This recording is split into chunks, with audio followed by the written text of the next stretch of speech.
ओम नमो भगवते वासुदेवाय। ओम नमो भगवते वासुदेवाय। ओम नमो भगवते वासुदेवाय। हम पढ़ रहे हैं ग्रंथ श्रीमद् भगवद गीता अध्याय 14 श्लोक संख्या 22। श्री भगवान उवाच प्रकाशं च प्रवृत्तिं च मोहमेव च पाण्डव न द्वेष्टि सम्प्रवृत्तानि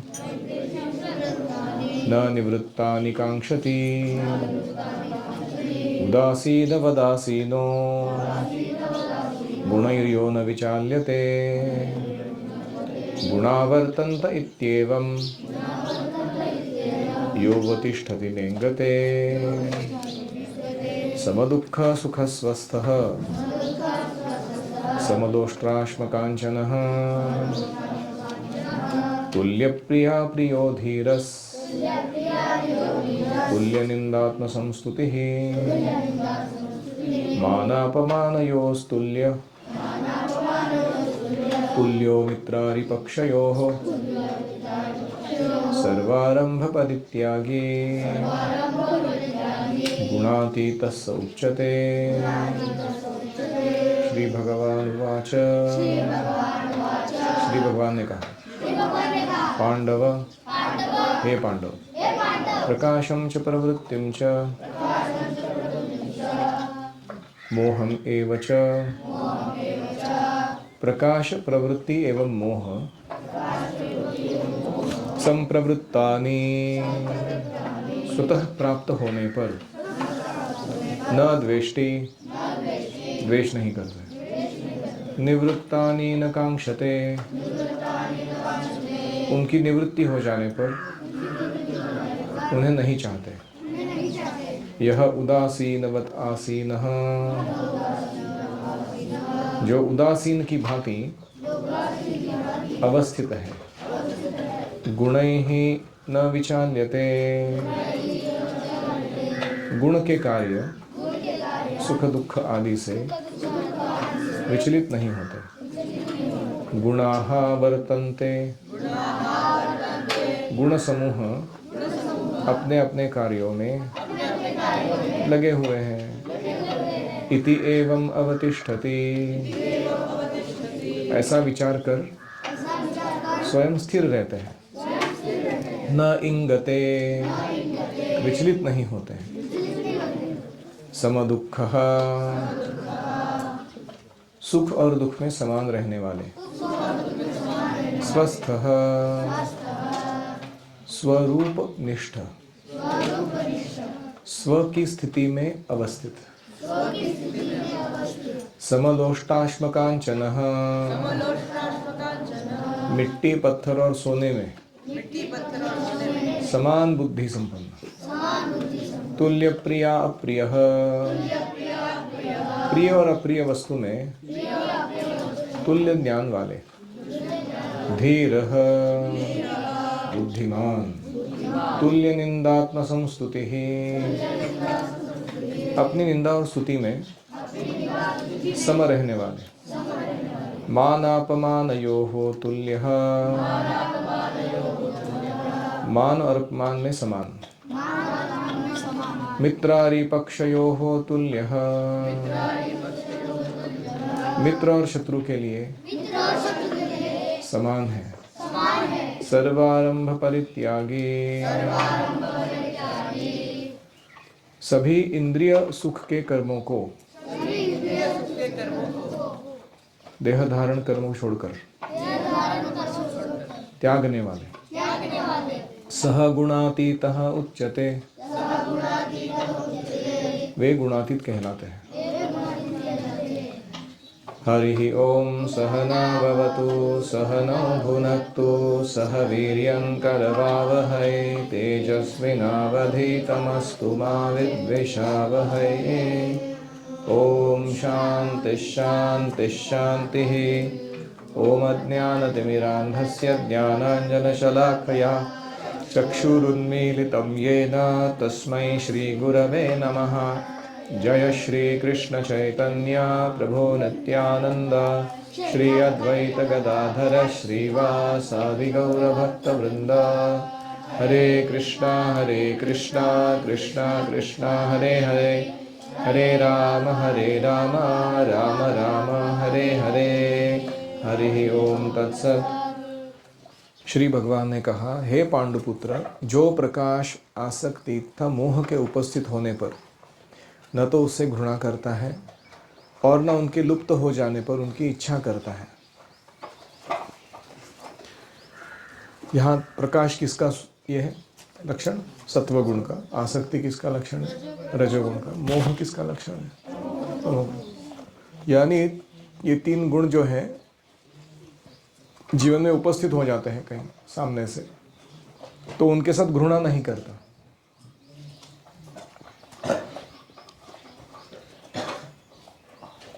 वो जानता है कि ये भौतिक जगत है और इसमें अलग अलग समय पर अलग अलग मोड्स का अलग अलग प्रकट रूप मेरे सामने आता रहेगा, तो उससे घृणा नहीं करता। और उनके लुप्त हो जाने पर, यानी कोई विशिष्ट जो गुण था, उसके लक्षण थे, वो लुप्त हो गए, वो सामने दिखाई नहीं दे रहा अभी, तो उनकी इच्छा नहीं करता रहता। अरे कितना अच्छा होता कि वो खाना मैं वापस खाता था, या वो मूवी मेरे को वापस देखने मिलती थी, या मुझे वो जगह जाने पुनः एक बार मिल जाता था। ऐसे लुप्त हो जाने पर, वो मौका चला जाने पर, वो आकांक्षा लेके नहीं बैठता हृदय में, यानी मोड्स के प्रति घृणा भी नहीं रखता और मोड्स के प्रति अपनी आशाएं भी लगाए नहीं रखता। कितना अच्छा हो अगर ऐसा हो जाए, काश। ये जो काश वाली बातें होती हैं, ये वो तीन गुणों के परे जो व्यक्ति चला गया है उसमें नहीं होती। जो जैसा जिस अवस्था में स्थित है उसको वैसा उसी अवस्था के साथ स्वीकार कर लेता है। ये उसका प्रथम लक्षण है। आपको याद है ना प्रश्न अर्जुन ने क्या पूछा था?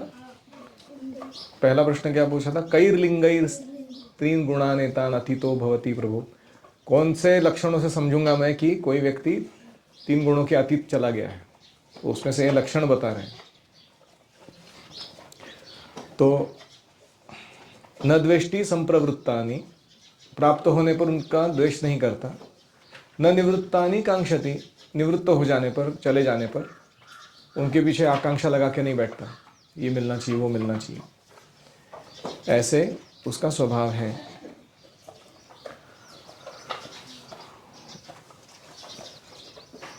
शरीर जो है हमारा अभी फिलहाल, इसके साथ हमारा सबसे ज़्यादा आसक्ति है, और ये शरीर छोड़ते समय हमें बहुत ज़्यादा वेदना होती है। लेकिन जो तीन गुणों के परे चला जाता है, जब शरीर है तो उसके लिए चोचले करने में ज़्यादा दिलचस्पी नहीं दिखाता, ना उसके साथ घृणा करता है, क्या शरीर है, वो सब नहीं करता। और जैसे ही शरीर जाने का समय आता है मृत्यु का, तो वो आशा लेके नहीं बैठता, अरे अभी क्या होगा मेरा और इस प्रकार क्योंकि वह तीन गुणों के वश में नहीं है, उनसे छूट गया है, तो इस शरीर में रहते हुए ही वो मुक्तावस्था में है। ऐसा उसका व्यवहार रहता है। भौतिक देह के प्रति उसका जो ममत्व है, उससे वह उदासीन रहता है। तो आगे, उदासीनवत आसीनः गुणैर्यो न विचाल्यते।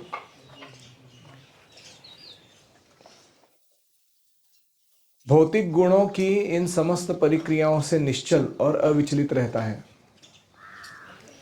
यह जानता है कि केवल गुण ही इस जगत में क्रियाशील है। वह उदासीन तथा दिव्य बना रहता है। तो हम देखते हैं कि हम पढ़ाई कर रहे हैं तो सत्वगुण जरूरी है कि नहीं? उसके बीच में रजोगुण आता है तंग करने, बोलता है चल खेलने जाते हैं, ये बैठ के बोर हो गए हम लोग, वी नीड सम एक्शन। तो जो व्यक्ति पढ़ाई छोड़ के भागता है, मन में जैसे ही विचार आया तो वो क्या हो गया? गुण ही विचार लेते, उसको गुणों ने विचलित कर दिया ना। लेकिन जो कहता है नहीं, मेरा अभी पढ़ाई का काम चल रहा है, ये मैं पूरा करूँगा, इसके लिए सत्वगुण ज़रूरी है, और वो पूरा करने के बाद जब सही समय आएगा तब मैं खेलने भी जाऊँगा। तो गुण ही यो न विचार लेते, वो गुणों से विचलित नहीं हुआ है वो व्यक्ति। और गुणाः एव वर्तन्ते, इस जगत में केवल गुण ही सारे नाच नचा रहे हैं। जो भी हो रहा है आजू बाजू वो सारा गुणों का खेल चल रहा है, ये वो देख सकता है।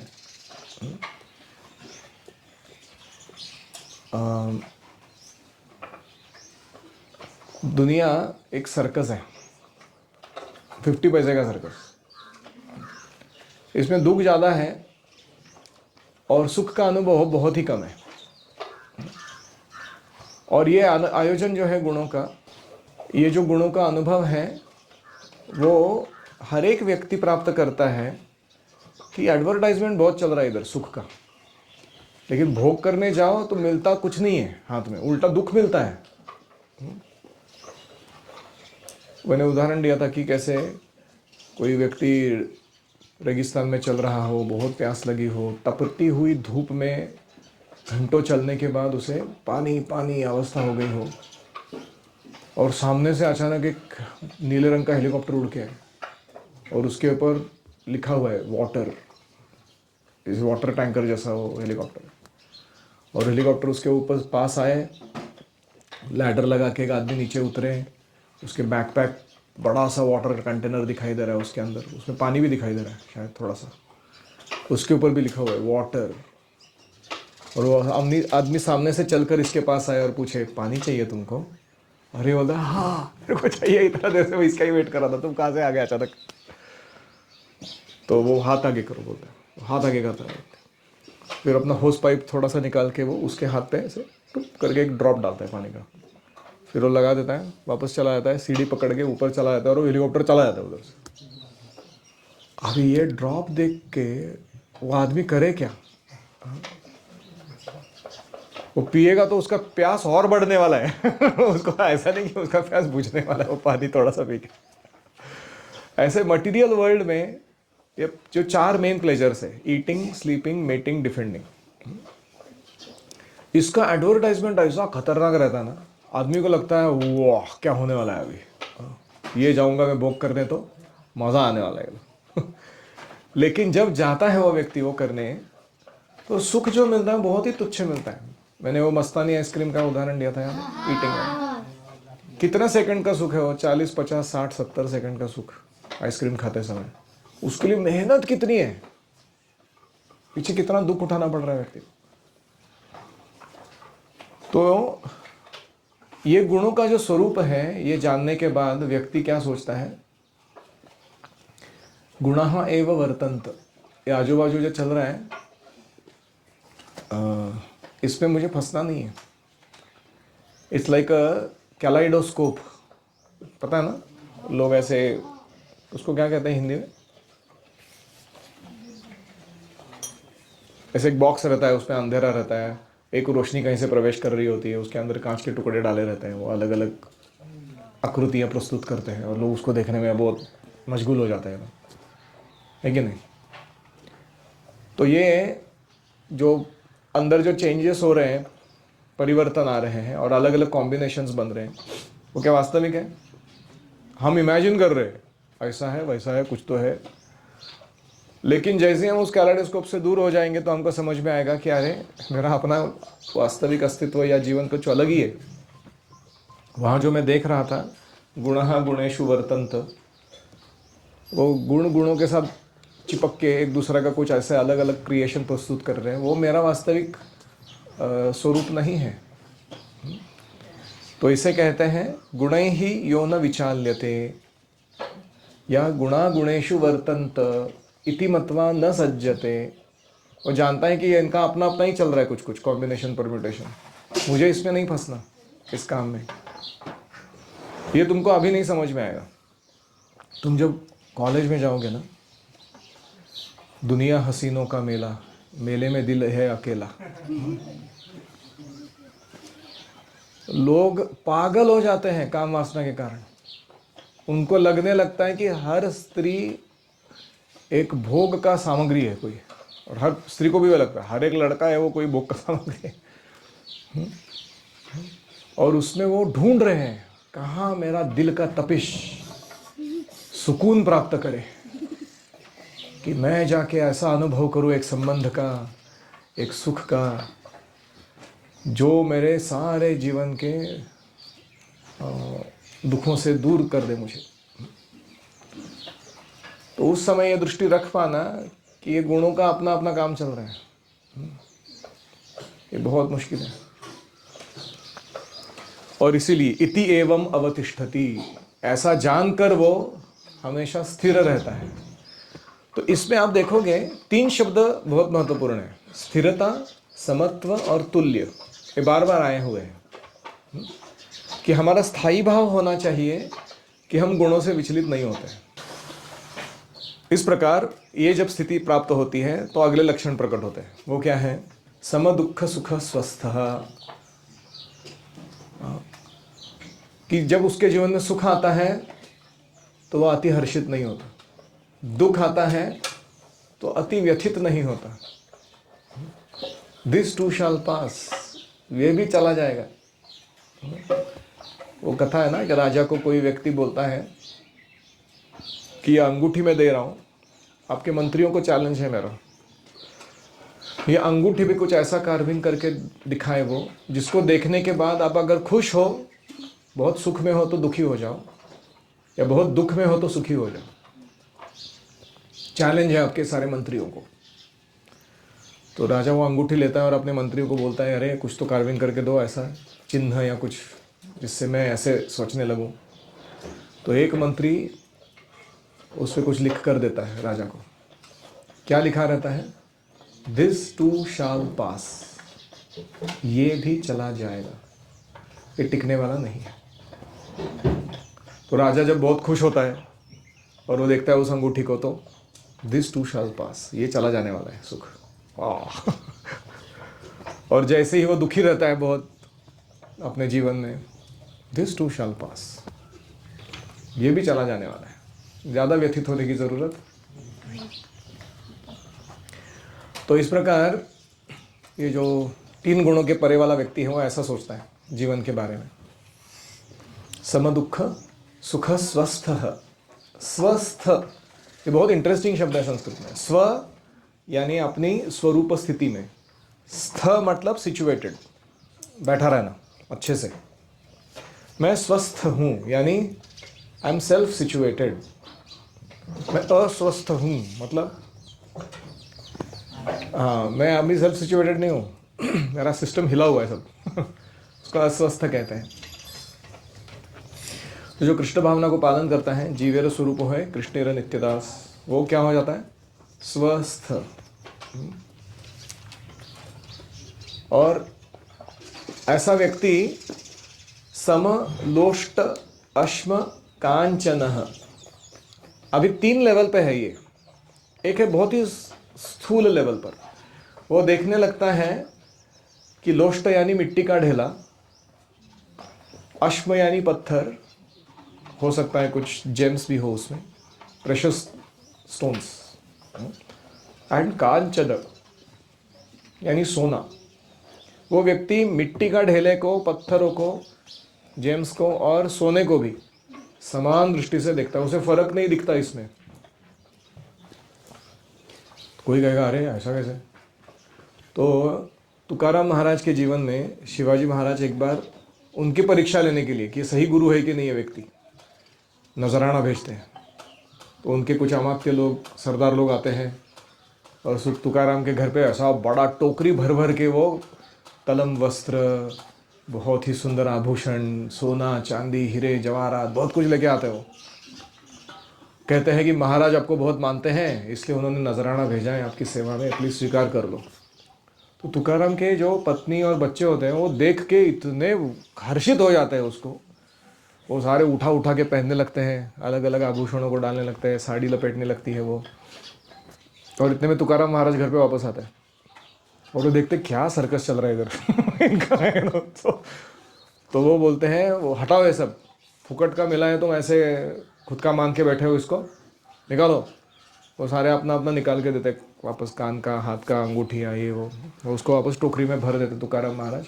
बोलते हैं वापस ले जाइए। वो राजा को कहिए की आम्ही विष्णुदास सोने ही आम्हाला मृत्ति के समान, ये जो सोना है ये हमें मिट्टी जैसा ही लगता है, इसमें कोई ज़्यादा वैल्यू नहीं लगता, इसको वापस ले जाइए। राजा को बोलिए उसको नजराना देना ही है ना मुझे, तो वो नवधा भक्ति के जो 9 अंग है उसको अपने जीवन में स्वीकार करे, वो सबसे बेस्ट गिफ्ट रहेगा मेरे लिए, ऐसा उसको जाके बोलिए। अभी इसके बीच में तुकाराम की बाई जो है भड़क जाती है, बोलते अरे लक्ष्मी चालून आली दारात आपल्या, तिला असं लाथाड़ताय होय, खुद लोग के लक्ष्मी चलकर आई है घर पे, अब उसको लात मार के भगा रहे हो। अगर लक्ष्मी कसली, विष आहे ते विष। तुकाराम महाराज बोलते ईख, मराठी गावठी मराठी में ईख बोलते हैं उसको, विष मतलब ईख है, ते ईख। तो वो तुकाराम की वाईफ बोलती है असू दे ईख, आम्ही भी मग शंकराचं बा आहे, आम्ही पचवू त्याला। ये हलाहल होने दो, हम पचा देंगे इसको, रहने दो हमारे घर पे उसको। तो मला काय माझी बायका पोरं विष देऊन मारायची आहेत होय। तुकाराम महाराज म्हणा मी त्यांना काय विष देऊन मारू, मी सोडून द्या देवा, खरंच विष देऊन मारून टाका त्यांना। ती बायको म्हणते ऐसा तुम उनको तड़पा रहे हो, सुविधा आने के बाद घर पे नहीं भोगने दे रहे हो, इससे अच्छा तो उसको विष देके मार दो तुम। ऐसे पत्नी बोलती है। तुकाराम महाराज सुनते नहीं किसी को, वो वापस कर देते उसको। और ये सब छुप के खुद शिवाजी महाराज देख रहे होते हैं कि ये व्यक्ति का क्या समतुल्य भाव है चीजों के प्रति, और ये कितना स्थिर है ये अध्यात्म में। तो फिर वो सामने से आते हैं और बोलते हैं महाराज आज से मैं आपका शिष्य हो गया, मुझे आप उपदेश आदेश दीजिए, आप जो बोलेंगे मैं करूँगा। तो बहुत सुंदर उपदेश देते हैं वो भक्ति के बारे में। और उनसे सुनते सुनते शिवाजी महाराज को इतना अच्छा लगता है, वो बोलता है अभी मैं आपको छोड़ के जाऊँगा ही नहीं किधर, मैं इधर ही रहूँगा। और अपने सब जो सरदार वगैरह हैं उनको बोलते हैं कि आप लोग घर जाइए, जिजाऊंना म्हणावं दगडा मातीतील कल्याणमध्ये लपलेल्या शत्रूंना नामोहरम करण्यापेक्षा हृदयाच्या आत दडलेल्या कामक्रोधादी शत्रूंना जिंकण्यात शिवबा गुंतलाय म्हणाला। ऐसा खतरनाक डाल है। अरे ये शत्रु को क्या मारने का, इधर उधर बैठे हुए, अंदर बैठा हुआ काम क्रोध को जीतना वो सही हीरोगिरी है। मग राज्याची काय वाट। तो सारे सरदार एकदम परेशान होते रहे, बोले हम क्या करने आए थे इधर, हमारा राजा ही छीन लिया इसने, यू नो हम स्वराज्य का क्या होगा अभी। फिर तुकाराम महाराज वापस उपदेश देते हैं, वो कहते हैं नहीं नहीं तुम्हारा काम ये नहीं है ऐसे साधु संत बन के मठ में बैठ जाना। तुम्हारा काम है क्षत्रिय राजा के नाते जाके समाज की रक्षा करना, उनको अच्छा ऑर्गेनाइज करना, सुनियोजित करना। वापस भेज देते हैं उनको भक्ति में सेवा सिखाकर।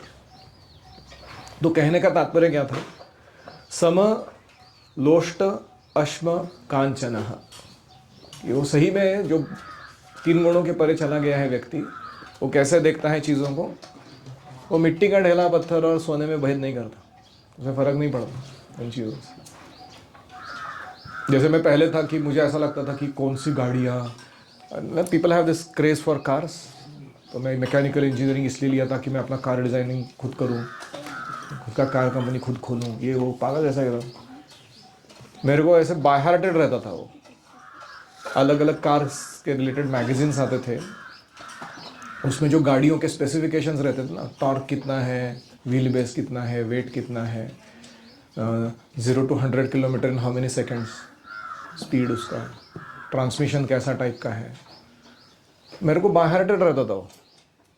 तुम कोई भी गाड़ी के बारे में पूछो मैं बता दूंगा, ऐसा पागल था मैं। और बाद में भगवान की योजना से भक्त बनने के बाद वो सारी गाड़ियाँ जो मैं इमेजिन कर रहा था उसमें बैठना है करके, वो सारे चल के आते थे सामने। लोग आते थे अलग अलग गाड़ियाँ लेके, बोली महाराज बैठी है प्रवचन के ले आ रहे। मर्सिडीज़ में, BMW में, इसमें उसमें। और उस समय वो ऐसा उदासीन लगता था उसके प्रति, ऐसा नहीं लगता था कि चलो आज BMW में बैठने को मिला, बैलगाड़ी में बैठा हो क्या फ़र्क पड़ता है, जाके प्रवचन ही करना है ना भगवान के बारे में। या एयरप्लेन में बैठा हो, हेलीकॉप्टर में बैठा हो, क्या फ़र्क पड़ने में।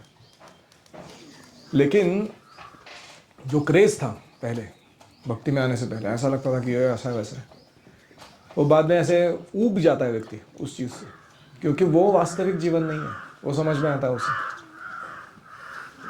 तो इसलिए हमें प्रयास करना चाहिए कि हमारे भक्ति के स्तर को बढ़ाएं। भक्ति में आने के बाद अगर हम वापस इकोनॉमिक डेवलपमेंट में लगेंगे तो हमारा मन पुनः विचलित हो जाएगा। लोग असुरक्षित हो जाते हैं भक्ति में आने के बाद, उनको लगता है मेरे को कोई देख रहा है कि नहीं देख रहा है, मैं तो सेवा कर रहा हूँ इधर खोपचे में, किधर तो डालिम गाँव में बैठ के, भगवान को मालूम है कि नहीं मालूम है ये तो मेरे गुरु जी को मालूम है कि नहीं मालूम है, वो तो अपना अपना चल रहे हैं, उनका प्रचार का कार्य है, इधर उधर जा रहे हैं। लेकिन ये भौतिक दृष्टिकोण है।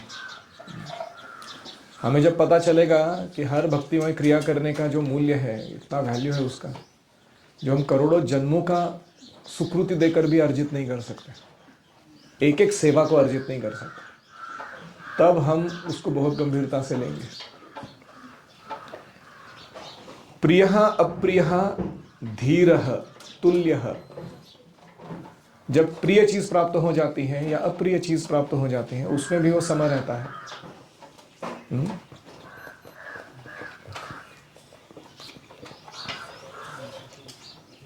कभी कभी प्रचार करते हैं तो बहुत अच्छे प्रकार के लोग आते हैं, सम्मान देते हैं, गार्लैंड्स पहनाते हैं, चंदन लगाते हैं, महाराज महाराज गुरुजी करते हैं, तो हमको लगता है वाह वाह क्या प्रचार सक्सेसफुल हो गया।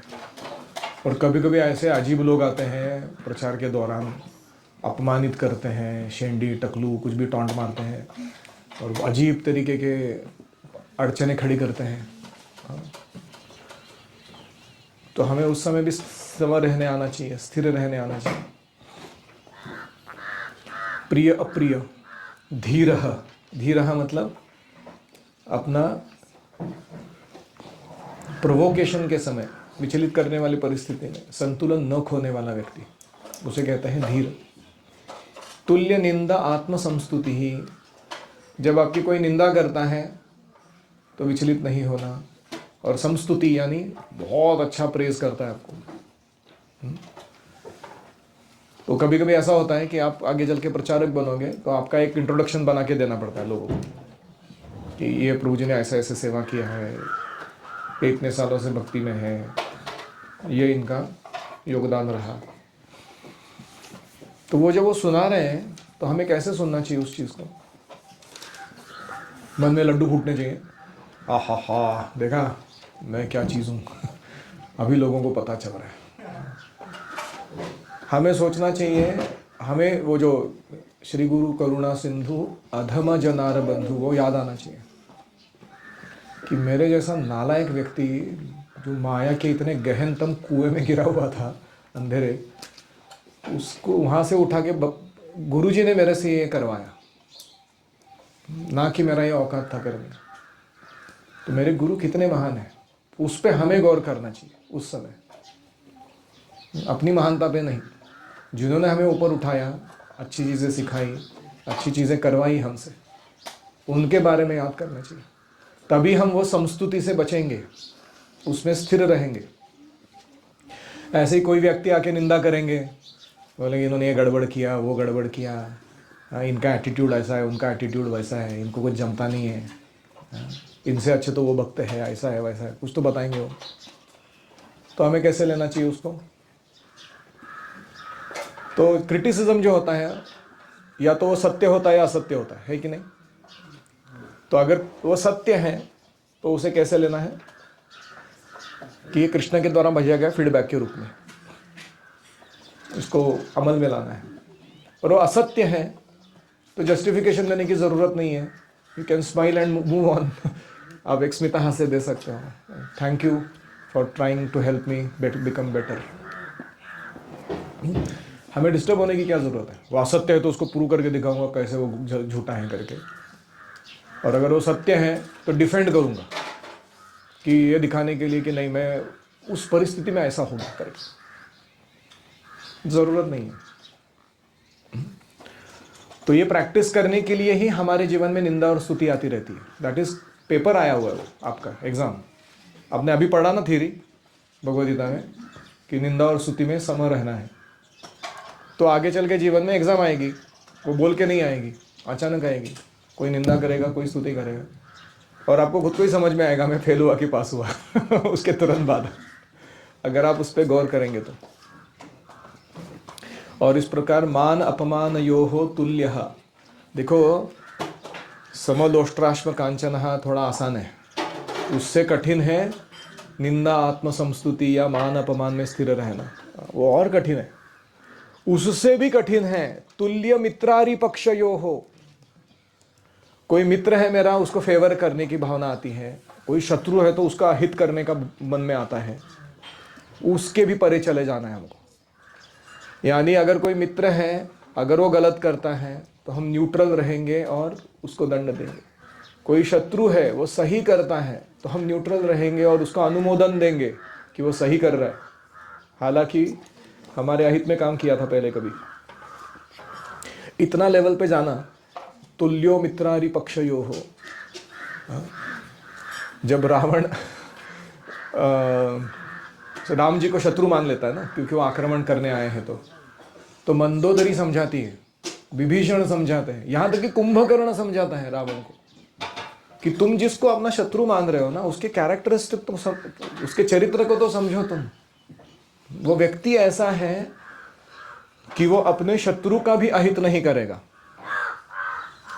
और कोई तथाकथित क्लोज एसोसिएट है, अगर वो गलत करेगा तो उसको दंड देने से चूकेगा नहीं, ऐसा उनका चरित्र है। और इसीलिए तुल्यो मित्रारि पक्षयोः। और अंत में आता है सर्व आरंभ परित्यागी, सारे प्रयत्न या उद्यमों का त्याग करने वाला। ये कौन से प्रयत्न हैं? ये वो प्रयत्न है जो इंद्रिय तृप्ति की हेतु से प्रेरित हुए हैं। जैसे हम लोग शरीरा विद्या चॉल, I am gonna eat it all, ऐसे मोड़ में आ जाते हैं ना एकदम। भोग की वस्तु सामने आती है तो क्या होता है हमारे, सुबह सुबह उठते ही हमारा मनसूबे चालू हो जाते हैं। I shall enjoy, how can I enjoy, ऐसा स्कीमिंग चालू हो जाता है हमारा। उसको कहते हैं आरंभ, वहां से चालू होता है गड़बड़ लाइफ का। सर्व आरंभ परित्यागी, वो ऐसी इच्छाओं से प्रेरित नहीं होता जो उसको प्रॉम्प्ट कर रही है इंद्रिय तृप्ति की तरफ, लेकिन भक्ति के आरंभ करने से वो डिगता नहीं, हटता नहीं। प्रभुपाद जी एक मंदिर बना के संतुष्ट रहे थे, 108 क्यों बनाए? एक कृषि समुदाय बना के संतुष्ट थे, इतने क्यों बनाए? एक गुरुकुल बना के संतुष्ट थे, इतने सारे गुरुकुल क्यों बनाए? इसका मतलब है कि वो आरंभ परित्यागी किस बारे में है? स्वयं की इंद्रिय तृप्ति के बारे में। लेकिन भगवान की सेवा के लिए he is very very, what do you call it, entrepreneurship type. वो उद्योजक रहता है वो एकदम हमेशा, कि कहाँ मौका आएगा और मैं और एक कृष्ण का मंदिर या जो भी सेवा स्थापना करूँगा। इस प्रकार से जो व्यवहार रखता है, गुणातीतः स उच्यते, उसे गुणों के अतीत गया हुआ व्यक्ति मानना चाहिए। तो जस्ट टू समराइज, जो प्रकाश आसक्ति मोह के उपस्थित होने पर ना घृणा करता है ना आकांक्षा रखता है उनके चले जाने पर, जो भौतिक गुणों की इन परिक्रियाओं से निश्चल और अविचलित रहता है, जो जानकार होता है कि गुण ही केवल क्रियाशील है इस जगत में और इसलिए वो उदासीन और दिव्य बना रहता है, जो अपने आप में स्थित है, सुख दुख को एक समान मानता है, जो मिट्टी का ढेला, पत्थर और स्वर्ण के टुकड़े को समान दृष्टि से देखता है, जो अनुकूल तथा प्रतिकूल के प्रति समान बना रहता है, जो धीर है और प्रशंसा तथा बुराई, मान तथा अपमान इनमें समभाव से रहता है, जो शत्रु तथा मित्र के साथ समान व्यवहार करता है और जिसने सारे भौतिक कार्यों का परित्याग कर दिया है, ऐसे व्यक्ति को प्रकृति के गुणों से अतीत कहते हैं। ये उसके लक्षण है। 3 शब्द कौन से हैं? समत्व यानी समता, तुल्य यानी इक्वानिमिटी, और स्थिरता, स्टेडीनेस। ये इसके महत्वपूर्ण गुण हैं। किसी का कोई प्रश्न है?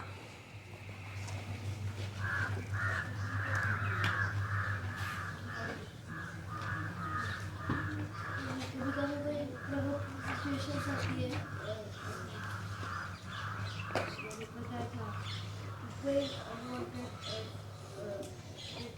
ये तो फिर उसको immediate reaction देने से खुद को कैसे?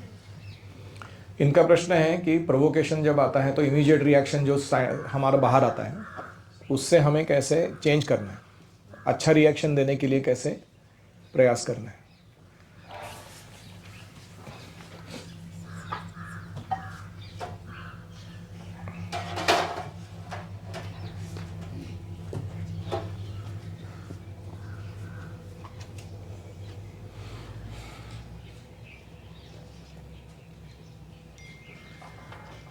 सबसे पहला चीज़ एक प्रश्न पूछना कि मेरे अगर गुरु महाराज यहाँ होते तो कैसे उत्तर देते हैं इसी परिस्थिति को। That is the first question we should ask. अगर आपने उनसे ध्यान से श्रवण किया है और उनके कार्यकलापों के बारे में, उनके लीलाओं के बारे में अच्छे से सुना है कि उन्होंने अलग अलग परिस्थितियों को कैसे हैंडल किया था। हम क्यों प्रभुपाद लीला पढ़ते हैं हर दिन? So that we know how Prabhupada handled various people, various situations. तो वो प्रश्न पूछना चाहिए रिएक्शन देने से पहले, ठीक है। दूसरा, हमें हमारी जो फ्री विल है उसको बढ़ाना चाहिए, उसका जो दायरा है या उसका जो डेप्थ है।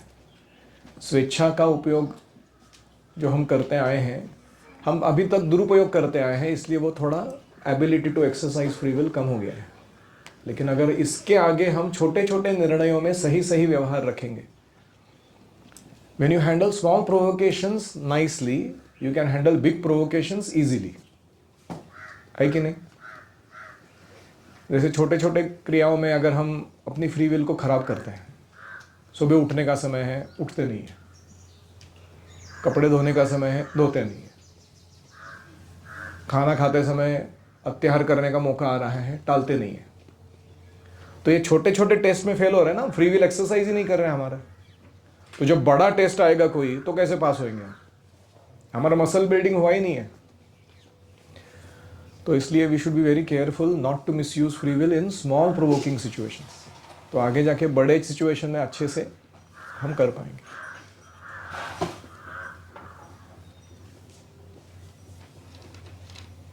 How do I know that I am pleasing my Guru?